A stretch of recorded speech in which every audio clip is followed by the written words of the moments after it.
Last but not least, we will now commence the last panel discussion on decarbonizing and optimizing the sea transport for crew and goods in port waters.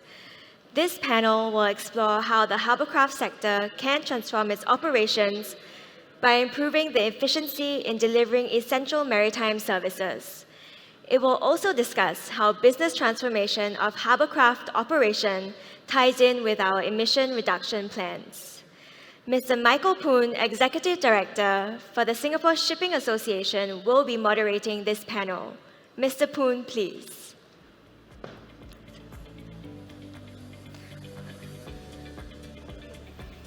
Joining Mr. Poon on the panel are the following distinguished speakers. May I also welcome them on stage. Mr. Danny Lien, President of the Singapore Association of Ship Suppliers and Services.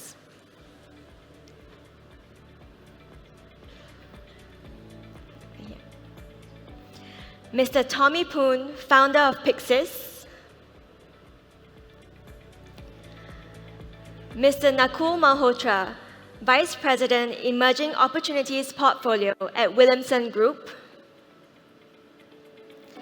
Mr. Desmond Ong, Chief Digital Officer at Jurong Port.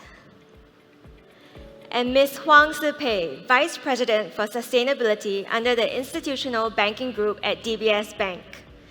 Once again, to post your questions to the panelists, please use the QR codes on the screens behind me.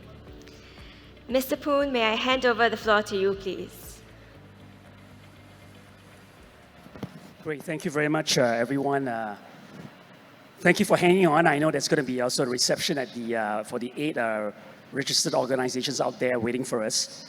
Well, this afternoon, we're going to bring up the end of the day with an interesting panel. A panel of people, as you can see from the title. Most of them are industry practices as well. We've got a few interesting personalities here at the same time, so hopefully we'll get to hear from them on their passion and also realizing and making sure that the electrification of harborcraft will become a reality in Singapore as we are looking towards that area. Now, the earlier panel, Alex talked about a few things he mentioned, and it was quite repeated all the time. He mentioned the fact that one of the critical things is that we've got to bring costs down. We have to bring costs down in order for things to move forward. And that's going to be quite a challenge for Singapore.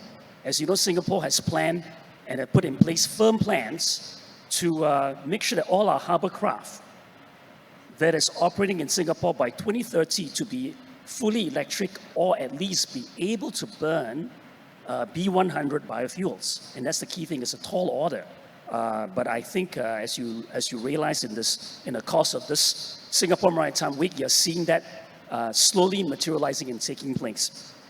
Now, one of the things that obviously that we should be cognizant of the fact is that while we look at this, it's really important for us to find out there are also indeed real life challenges. And one of these key things that we look at for is the fact that financing can be a problem. New, sexy, high-tech platforms such as a passenger launch vessel, including supply boats, and everything else comes with a price. And so in this respect, I'd like to kick off the first discussion panel question to Sipei from DBS. As you know, a net zero harborcraft, such as an electric harborcraft, can be very economically viable in the long run, but as you know, high upfront costs may be off-putting for a lot of people. So in your own words from DBS, as a leading local bank here, can you share with us what are some of the financial and monetary, including some of the government support mechanisms that we should be aware of that would help us in terms of getting lending from the financial institution? Sipei, please. Thanks, Michael, for the question. When we consider an SME that's looking to buy an electric harborcraft, so there'll be one, it's more costly than a conventional vessel. It's using relatively new technology. So for this SME to go to the banks to get a vessel loan, it might be quite challenging. So I think for government schemes, it will be helpful to come in to address that. So for example, Enterprise Singapore has a scheme that share the risk with banks. when they finance SMEs in certain green initiatives. This includes the adoption of the electric hovercraft. So how this scheme helps banks is that it helps to mitigate some of the uncertainties that arise from financing new technology asset and also improving the credit profile of the transaction. So without this type of schemes, certain banks might find it difficult to finance the SME, but with this coming on, the banks could feel more comfortable to provide such a loan to SMEs. Well, that's I think quite a good start because, as you know, SMEs are also facing difficulties in getting sometimes even lending, particularly in the marine and the maritime sector itself. But I'm going to come back to you in a short while. What I'd like to do is I want to actually turn my attention to Tommy. Tommy, I think you know that you've been almost, I don't want to call it that way, but the new little darling of Singapore. Tommy is the founder of Pixis. I had the pleasure of attending his launch, no pun intended, the launch of electric passenger launch that was in place. Tommy, you know, the hovercraft industry has been known to be highly fragmented. Earlier on, I think Tai Yong mentioned there were 1,600 hovercraft operators that are operating in Singapore itself. Possible approaches would include leasing model or profit sharing, and this can potentially overcome the higher cost up front, right? But what do you think would be able for us to enable such a leasing arrangement as compared to perhaps a direct ownership of a hovercraft? And conversely, what could deter this? Tommy, your thoughts? Thanks for the question, Michael. I think where we are at in the hovercraft sector, right, we sit at the really, really long tail end of the overall maritime sector. So at the front, you've got the major shipping liners, people who own and operate hundreds of ships. So we are at the segment of usually the smaller businesses, the SMEs. Yep. So 5 boats, 10 boats, 15 boats. So the way we are looking at it, that it's important to try to create a more consolidated effort. So a bit of what we did with Pixis. Instead of it being a subsidiary of an existing maritime company, instead, it became a collective. Rather, it's invested and owned by 13 other maritime companies and growing. So instead of a single company in this fragmented industry trying to solve these, we synergize our resources together. Then we become almost 1,000 maritime employees, 250 vessels, all trying to solve this problem together. So for us, I think it's important to really work on the total cost of ownership. Important to understand the operating profile of this vessel so that we can provide solutions that, although more expensive upfront, but at its life cycle, it reaches parity with conventional diesel vessel. So then we can offer a leasing solution to existing maritime companies who are then able to take in these products easily and to continue to run their existing operations. So CapEx is also important, how we find a way to consolidate all the different product lines all operating on a common platform like a car to drive down the CapEx costs. Yeah, so that's really nice. I think you mentioned about having a common platform that's in place. So I think that could be one way for us to drive costs down because the design would be almost similar, almost like a car manufacturing. Like you have the Toyota platform, you've got the Ford platform and everything else. But back to you, Shih Pei.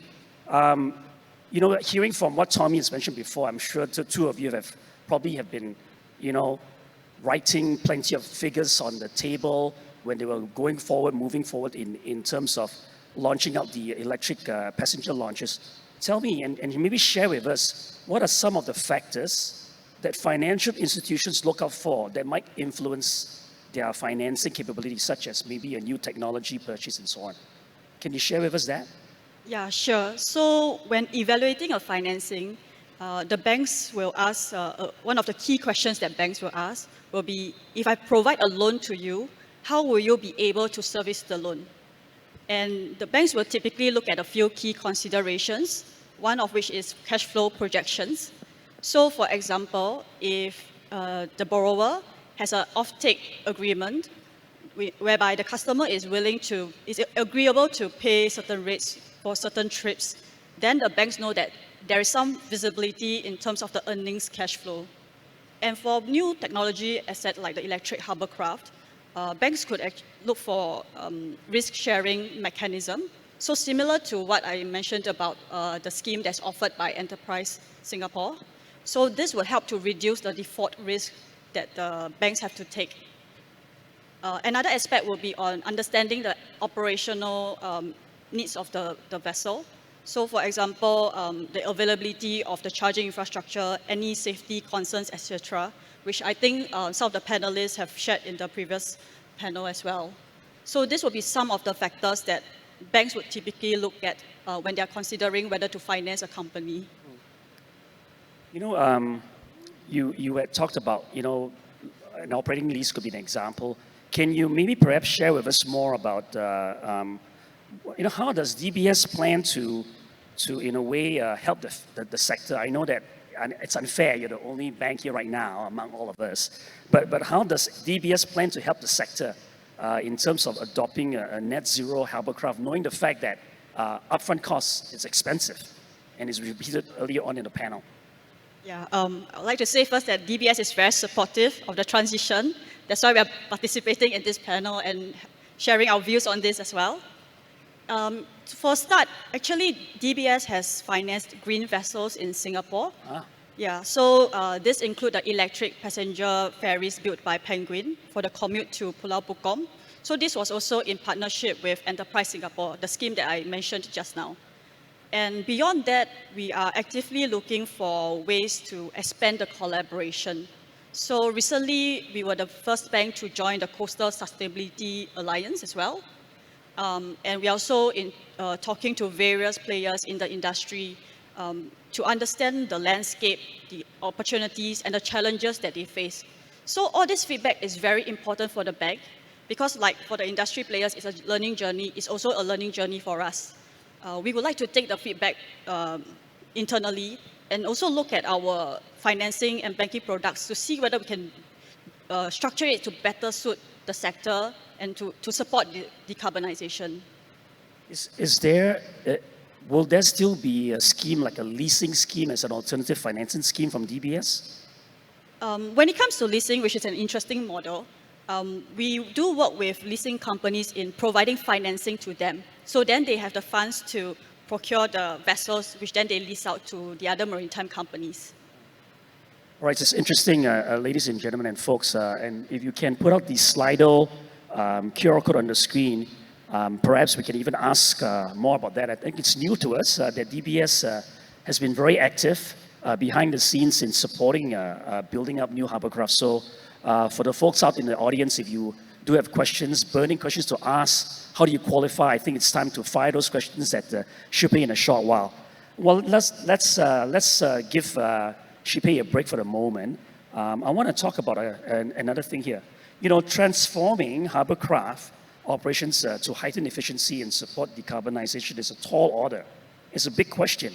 The thing is that beyond just fleet replacements, is it also important to think about the business transformation of hovercraft operations? What Tommy had, kind of teases on in that place. Nakul, I want to ask you because you're from Williamson. The previous panel early on discussed about using the most appropriate technology, right, for each hovercraft subsector to decarbonize. It could be the power output, the operational profile, and so on. But now we are turning our attention to right sizing of ships as well. On a broader level, how can we rethink marine services such that we can optimize each trip to improve on productivity? That's number one. Or substitute the trip with other technologies. For example, we use drones from ship to shore and shore to ship to reduce maritime emissions. So, you being also the VP of emerging technology is very exciting. I always see you on a circuit. Can you share that with us on Williamson's plan as well? Thanks. Thanks very much, Michael. I think it's a very interesting question. We heard on the earlier panel a sort of one perspective of a direction, just saying, all right, let's consolidate and let's just get bigger hovercraft because that's going to be more efficient. I have a slightly more multifaceted perspective. I think ultimately we got to remember that each of these services have an end goal, and that end goal is either to bring goods or to bring people from the pier side onto either Anchorage or wherever. And I think, being able to explore a lot of these technologies. So for example, we saw in one of our business verticals, and I got to say, I have the privilege of being able to be present and participate in a lot of different business verticals and therefore perspectives. So for example, in one of our business verticals, when we take a look at the number of parcels and smaller parcels, which are less than 5 kilos being delivered by agents going to vessels at anchorage, you sort of realize that drone technology is a very, very real alternative. And I think in an advent where we're going through this transformation, and we know that some of the hovercraft alternatives are going to be expensive in the beginning, it is really important to provide the end customers and the users the choice. So what I want to make very clear here is, from a Williamson perspective, we are technology agnostic. What is extremely important for us is to be able to provide our customers the best possible service in the most economic way, in order to be able to contribute to the outcomes that they are prioritizing. So when it comes to sort of what is the right sizing, so on the first perspective is, okay, what do we need to do?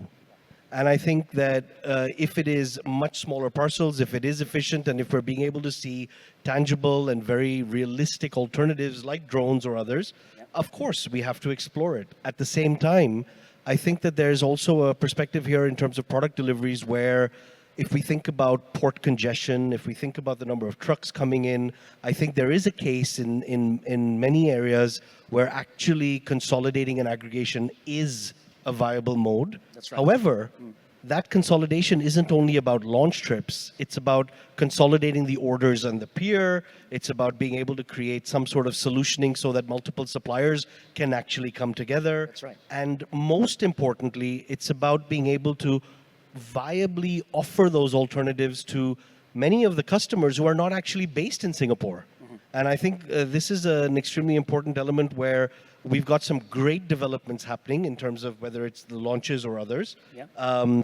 However, in order to tangibly make them purchasable alternatives, we've got to integrate it into the transaction engine that currently exists. Yeah, that kind of makes sense, and I like to use that word, that consolidation is going to be key as well, streamlining the operations and so on. So we'll probably come to Danny in a short while on this, because Danny is in the business of ship supply. But I'm not going to let you off the hook so easily, Nicole. You know, we had in the past, even from a ship owner association perspective, we've also done consolidation and I remember fondly during the International Seafarers Day, we actually consolidated a lot of the goodie bags and used drones. As you mentioned, anything that's less than 5 kilograms or so, we can actually use the drone and dispatch it from shore to ship. And I think it helped a lot because we were able to reach out to a lot more seafarers that were not berthing on berth side to enjoy that kind of a privilege. But I want to talk to you about this because while there has been a number of initiatives that has been developed, how might owners, managers, and vessels truly and easily access these new alternatives, drones in it for us in Singapore, we can get it, given the way that such transactions take place in port operating environments?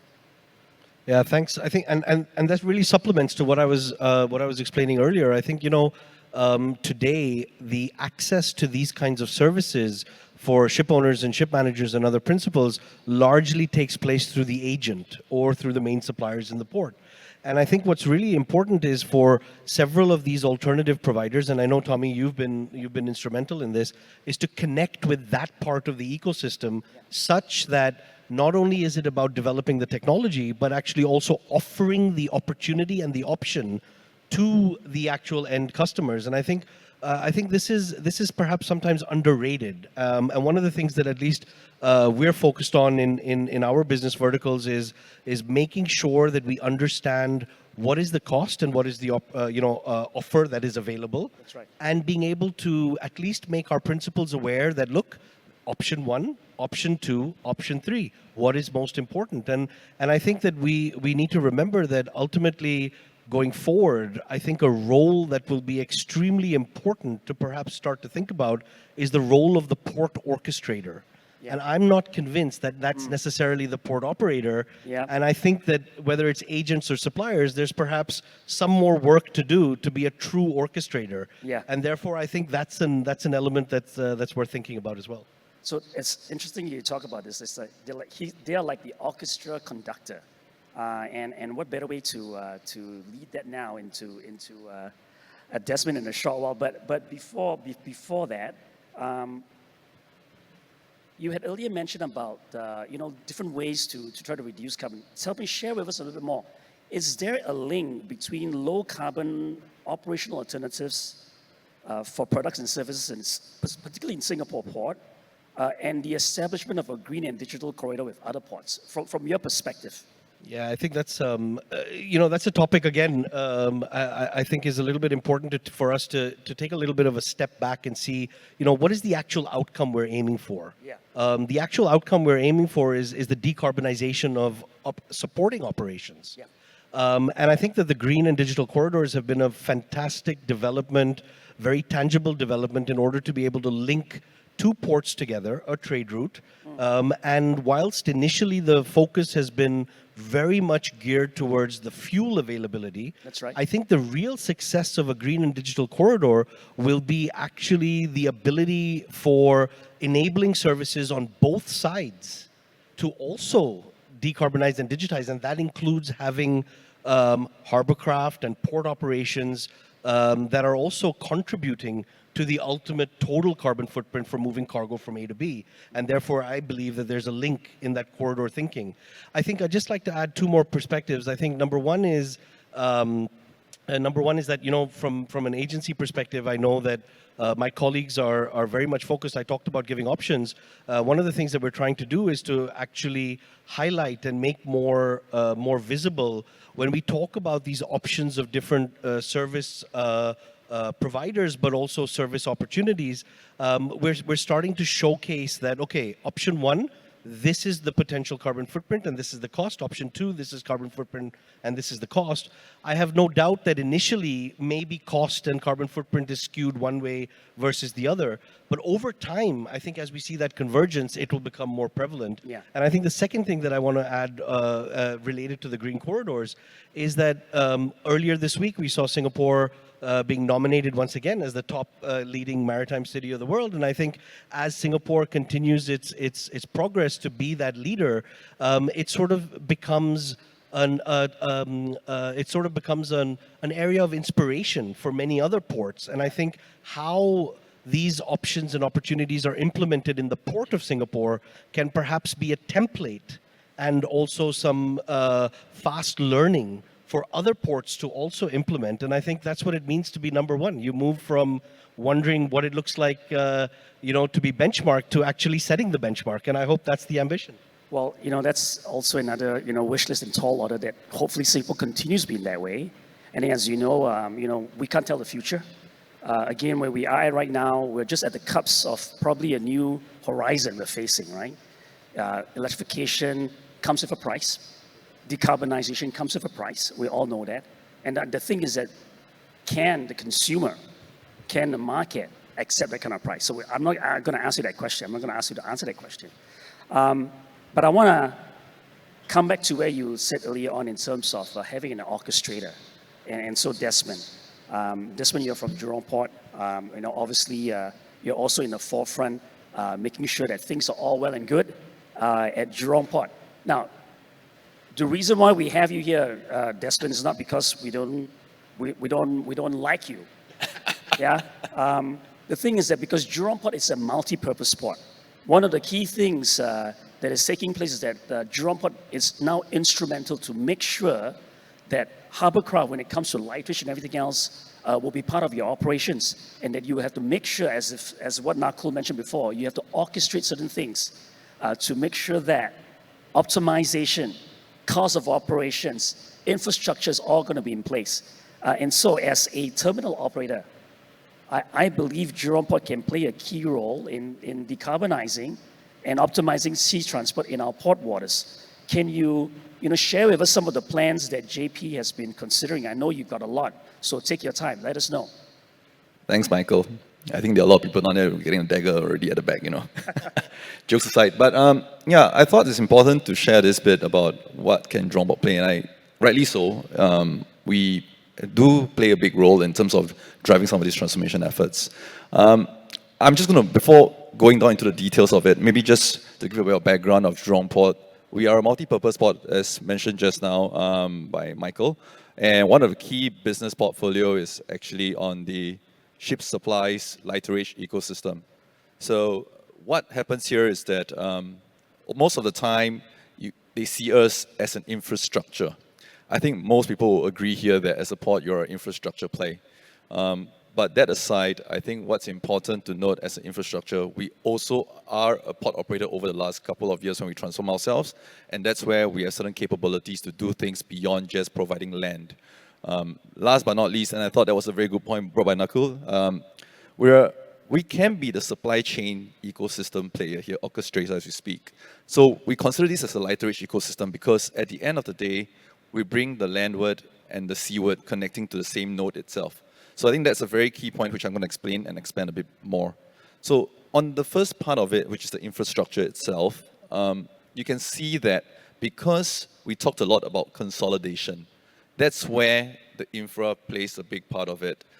We can consolidate all these items where it needs to be at and eventually dispatch it in a much more optimal way, such that we create lesser trips, and that's how we can do as an infrastructure. On top of that, charging facilities can also be used at Jurong Port itself, primarily because Jurong Port have already the right berth, the right yard, and as well as, can I say, equipment even for that matter. So that brings back to the next point as a port operator.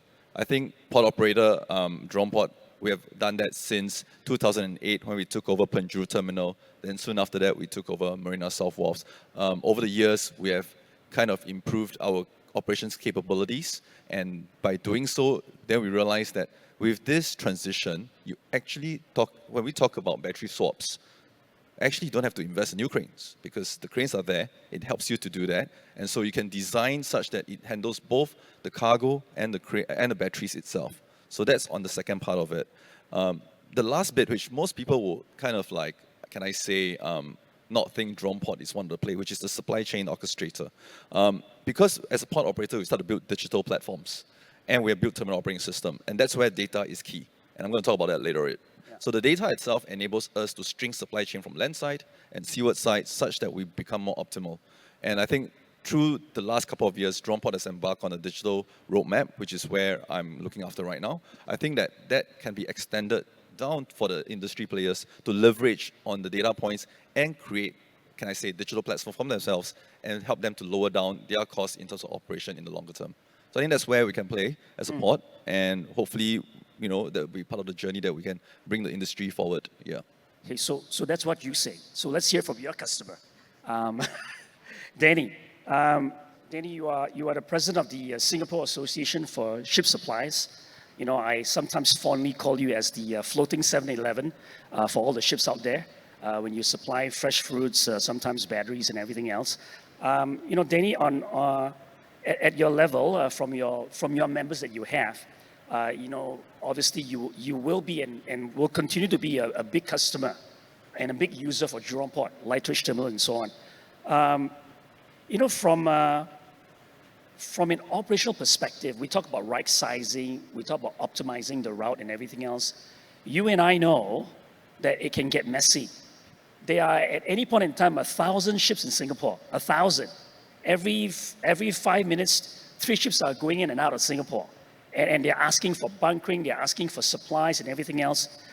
From an individual perspective, and you as an operating supplier as well, how do you think we can talk about supporting right sizing? It's getting expensive to own electric harbor craft. How do you see that as a way to optimize the routes, sometimes the long queues to consolidate supplies to different vessels in the same anchorage space and so on?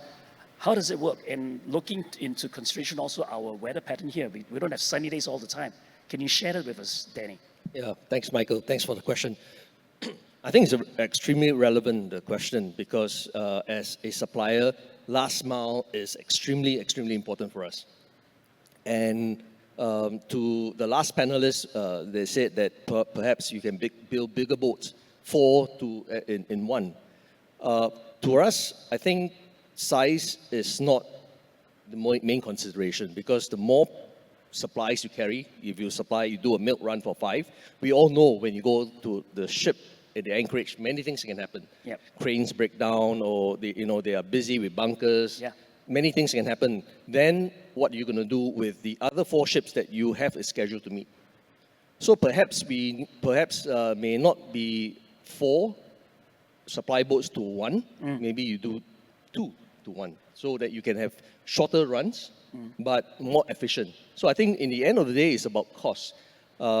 We all know that electric boats are very costly, and to replace them is going to be a big cost, because we do have all the supply boat operators running on conventional engines now. That's right. Yeah, Switching to electric boats is a big capex. that's right. Capex to them, and then if they want to change, modify their engines to be able to take B100, it's also a capex and OPEX.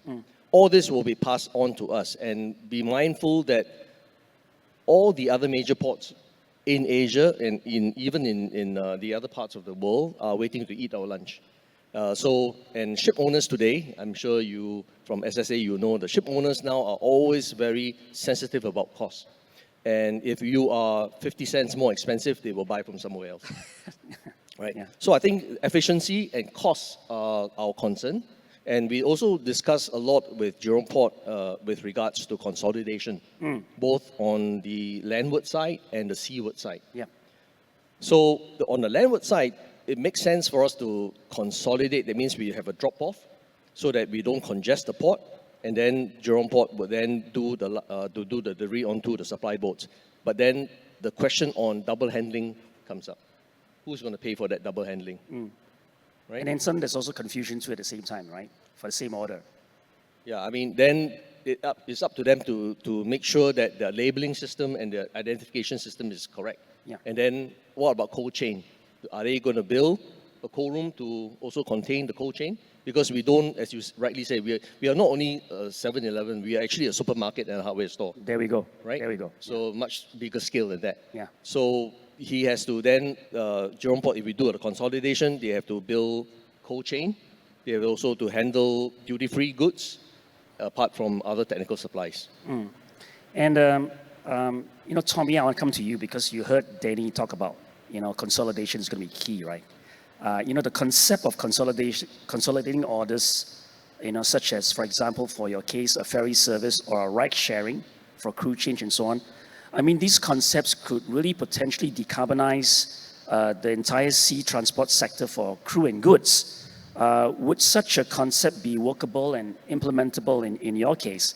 I mean, given the fact that marine services provided by hovercraft operators like Danny and so on, and yourself, are delivered in a way that actually matches commercial demand, then how might shipping companies and operators and even agents help to do consolidation? Because sometimes it could mean, do I get a delay? As you mentioned before, cranes could break down.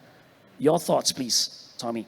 Yeah, thanks, Michael. I think as vessels are being pushed to decarbonize to become more sustainable, there's also an underlying structural trend that's happening. Digitalization. From an analog diesel-based system, immediately you are transiting to an electrical system, one that is completely digitalized. So now it gives us a window of opportunity to capture a huge amount of data on board batteries, gives you range, propulsion system, different sensors that you have on board. We're already using that to develop our onboard vessel operating system. So now we link it over to a cloud-based platform, IoT enabled. Then you can link in additional information, order information, for example, weather information for routing, charger availability, as well as charging pricing. So from there, we are able to achieve huge gains in efficiency as well as productivity. But of course, for that to happen, I think two things need to occur. You need to have more of these kind of boats operating, as well as you need more time for them to operate. Only then can we accumulate enough data points to truly increase the level of efficiency across the entire maritime value chain. But exactly like what you shared about earlier, Michael, for this to happen, then we require collective effort across, from ship owners to charterers, operators, agency, even maritime services provider, all working together hand in hand for this transition to occur, to happen. So I've got some questions from Slido, which I'll come to in a short while, but I want to continue to what Tommy mentioned early on before I move to Slido from the audience. Tommy, you earlier mentioned about, collecting data points, yeah? And I know very well that that Pixis is not only just being positioned as a shipbuilder, but also a tech company as well at the same time. What is the bottleneck you face at the moment when you're implementing such technologies to do, for example, data mining, as what Danny mentioned before, trying to find a pattern to look at consolidation in the most optimized way? So where do you want the industry to see Pixis in this area? Can you share with us a bit more further on that? Okay, I think as we are trying to achieve this vision to slowly transform the sector, I think pace of change has accelerated very rapidly in the past couple of years. But one roadblock that we face would be talents. We need to hire and to retain and to attract talents in order to execute this vision. So two groups, either we train, we upskill the maritime veterans, people who work 20, 30 years out on board ships in the shipyard. These are so valuable experience that we can tap on, we upskill them, we train them so that they can move along with this new green maritime wave. And on the other hand, how we can further attract talents from beyond maritime altogether. So for us, we bring in people from GovTech, from people who work on land-based defense system, bring them in with the common vision that we can execute this and position ourselves, like what you shared, Michael, as a technology company operating in maritime. So we hope the industry sees us as an electrification accelerator that empowers existing maritime companies to seamlessly adopt these vessels, to view us as a partner in their own transformation journey. All right, Tommy and Danny, this is actually maybe one of you can answer this question. I like this question very much. And it contains the word sky scanner. You're all familiar with the word sky scanner, right? When you travel, when you want to book a trip on your vacation, you go to a website called Skyscanner to get the best rates, what kind of flights, what kind of connection flights to get in that way. So I think the question here from the audience is that, will it be more viable if there is a similar Skyscanner platform for vessel operators to search and secure bookings? And the precondition is that these SMEs will then have to deploy a lot more modern data integration, and who will be the custodian of such a data? So let me go and ask Danny first. Do you think it's a great idea having a Skyscanner? I think the seaward side, this has been also discussed briefly with Jurong Port in terms of technology, is that we should also get the ships to be involved in this electrification, meaning to say when they come into port, the captain can then give information on what his schedule is, and also then the ship owners have to also understand that because of this milk run process that we are running, they can expect they expect some delays, because everybody wants their deliveries to be delivered most of the time on arrival. And if you do this milk run, you cannot be very accurate in terms of time. So you need to have that buffer. So I would say rather than a sky scanner, because there has been startups to do the Uberization of delivery trucks. Yes. So that was also considered, but I think it didn't take off very well. Most of the people still prefer to go back to their own suppliers, own transport companies, or use their own transport. So the sky scanner, I'm not sure how it can work because we are not transporting people, right? We are transporting goods in the end of the day. Exactly. So, but maybe a variation to have a bit more clarity on what time the vessel, the supply boat can reach the vessel, and the expectation of the vessel's ETA of the supply boat can also be managed. So Danny, thanks for that. I think that's truly today's situation, right? Everyone is having this wait and see attitude, but at the same time, there's also this operational demand that's needed at the same time. And also, so Tommy, in your viewpoint for Skyscanner, I remembered that I had seen your some of the work that Pixis has done.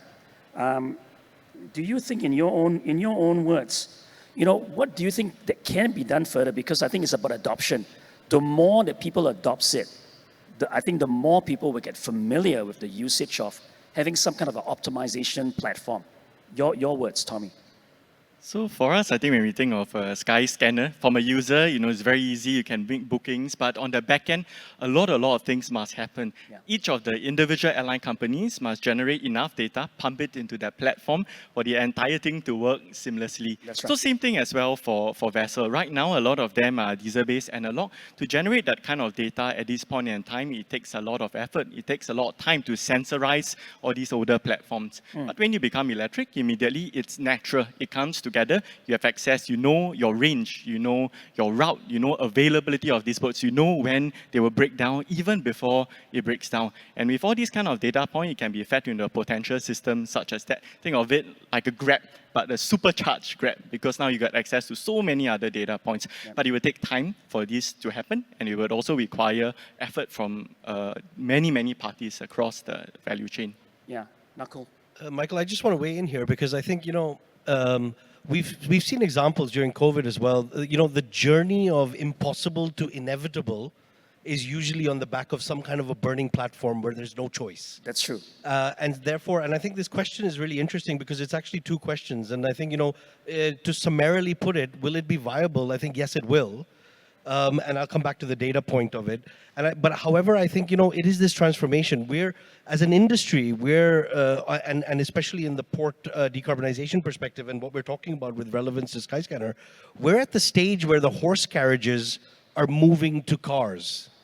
And we're trying to figure out how can we Uberize it. So I think what we really need to understand is that we need to be able to get more cars. We need to be able to say that, yes, those taxi services are also important. People are going to need to do that on a much more aggregated basis. And then, inevitably, there will be a Skyscanner approach. I also think what's important is that, it isn't going to be one type of solution for all services taking place in the port. I honestly believe that we're going to start to witness almost a K-shaped approach to what is going to happen in terms of digital adoption of services in the port, where it'll become clearer and clearer that there are certain services where actually manual intervention is absolutely critical for value creation, and there are certain services where the inevitability will come a lot faster. And I think the more we try to do the one-size-fits-all, the more impossible it seems. However, underlying, the more inevitable it will become. Yeah. On the data stuff, one comment over here because, yes, data absolutely will need to be shared. I think, again, that's an inevitability. I really hope that we can start to move the conversation from who's the custodian, who's owning, to who has right of access. And honestly, it is the responsibility of anybody who's going to be interacting with whatever ecosystem that is around to make sure their data is of a standard that they can interact and therefore get something back. Because once again, I think, really, really simple rule, right? Standardize, centralize, optimize. Yeah. We can only optimize if we start standardizing. Well said, well said. So we're running out of time, but I want to address the last question that was posed by the audience, which I thought was quite nice for DBS. Can I have the question back on again? I kind of lost the...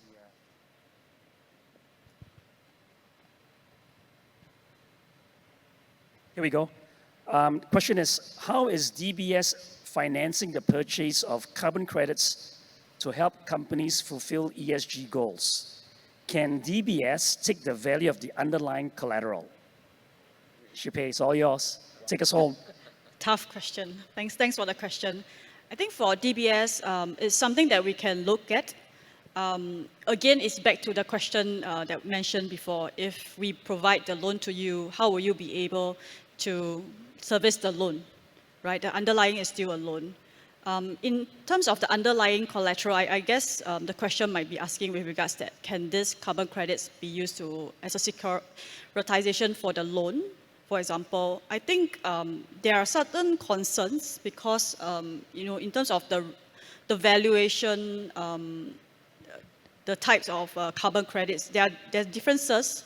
And again, the bank has to take a view on the risk that it's willing to take with regards to that particular customer, whether this is something that they could structure into the financing. So it's not a clear cut. I think for now it's still on a case-by-case basis because it's not there's no market standard. When there are queries that come, then it will take actually a few different teams within the bank to actually look at this, the request and what kind of products that we can offer. So I think just to round up, that is something that we can look at. It's just that it could be more on a case-by-case basis, depending on the circumstances and the kind of carbon credits that we are talking about. Thank you, Shipe. We are running a bit out of time. So starting from Desmond, Shipe, your excuse, because you were the last one. Starting from Desmond and all the way down into Danny, just one word.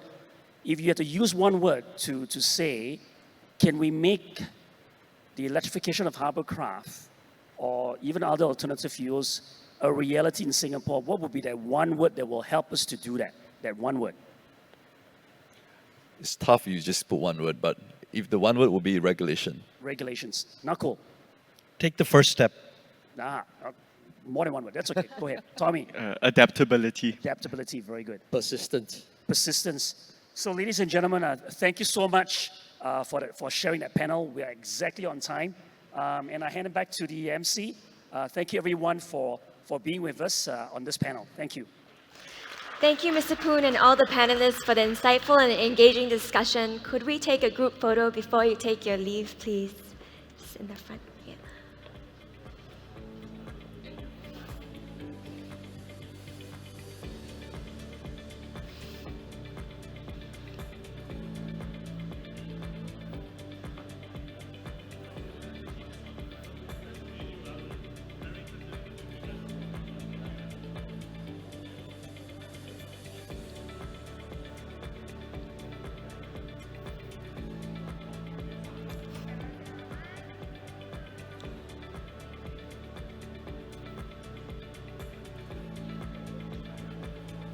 Thank you once again. May I kindly invite you to return to your seats.